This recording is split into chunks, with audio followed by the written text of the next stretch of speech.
नागपुर के धामना में गुरुवार को एक बड़ा हादसा हो गया। यहां एक्सप्लोसिव फैक्ट्री में धमाका होने से 5 लोगों की मौत हो गई, जबकि 8 से अधिक लोग घायल हो गए। घटनास्थल पर आज विरोधी पक्ष नेता विजय वडेट्टीवार पहुंचे। वडेट्टीवार के साथ सुनील केदार और रामटेक के खासदार श्याम बर्वे भी मौजूद थे। 25 लाख रुपये या कारखान्याच्या मालकाकडून त्यांनी देण्याचं कबूल केलेलं आहे आणि शासनाने 10 लाख रुपये शासकीय निधीतून देण्याचं मान्य केलेलं आहे। आता या सगळ्या नातेवाईकांचं म्हणणं आहे की आम्हाला इथे चेक दिल्याशिवाय आम्ही बाळीची विल्हेवाट लावू देणार नाही, म्हणूनच मी त्या प्रशासनाशी बोललो आहे। चर्चा सुरू आहे आणि आम्ही आता त्यांना सांगितलंय की लगेच त्या मालकाकडून ऑनरकडून 25 लाख रुपयाचा चेक पाठवा आणि त्यानंतरच डेड बॉडीचा आपल्याला फिनरल सगळी प्रक्रिया पार पाडता येईल। खरं तर ही घटना अधिकाऱ्यांच्या आणि मालकाच्या दुर्लक्षितपणामुळे झालेली घटना आहे। पेसोचे गाईडलाईन्स फॉलो केले गेले नाही, कुठेही त्याची कामगारांची नोंद नाही, कामगारांच्या विम्याचा काही मला तिथे कुठे उल्लेख दिसला नाही।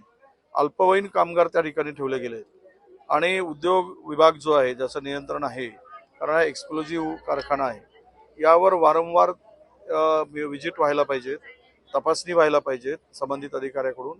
किमान 90 दिवसामध्ये एक विजिट अपेक्षित असते, पण या भागामध्ये 25-30 कारखाने आहेत, इथे कोणताही अधिकारी येत नाही।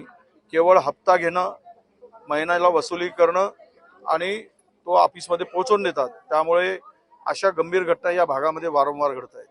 आपल्याला माहित आहे सोलरमध्ये दुसरी घटना घडली, अजूनही त्याचा अहवाल शासनाकडून प्राप्त झाला नाही, आम्ही तो अहवाल मागितला आहे। या भागामध्ये इतक्या मोठ्या प्रमाणात एक्सक्लुसिव्ह कंपनी असताना या विजिट होत नाही। मी आता विचारलं तर वर्षातून एकदा ही लोक येतात आणि वर्षातून एकदा आल्यानंतर या सेफ्टी मेजर्स काय आहे हे कोण बघणार? तिकडे कामगारांच्यासाठी माणसाचा जीव फार महत्वाचा असतो, पैशाने तो जीव विकत घेता येत नाही।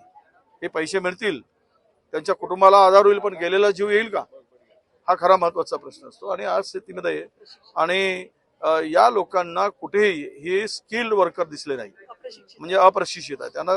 यांना ट्रेनिंग द्यायला पाहिजे। एक्सक्लुसिव्ह हाताळीचं म्हणजे सोपं काम नाही, विदाउट ट्रेनिंग अनस्किल्डची लेबर ठेवल्या गेली आणि यामध्ये या अधिकाऱ्यावर सुद्धा संबंधित त्यांच्यावर सुद्धा सदोष मनुष्यवधाचा गुन्हा दाखल करण्याची आवश्यकता आहे। ज्या ज्या डिपार्टमेंटचे लोक जबाबदार आहेत यांना जोपर्यंत अशा प्रकारची कारवाई होत नाही तोपर्यंत हे सगळे अधिकारी सरळ होणार नाहीत आणि या राज्यामध्ये जी काही हप्ता वसुली जोरात सुरू आहे त्यामुळे अशा घटना वारंवार घडत आहेत, ते खेदानं म्हणावं लागतं। नागपुर ही नहीं तो विदर्भ के लोगों के स्वास्थ्य को बनाए रखने की जिम्मेदारी अब रिलायबल मल्टी स्पेशलिटी हॉस्पिटल की। Best quality health care.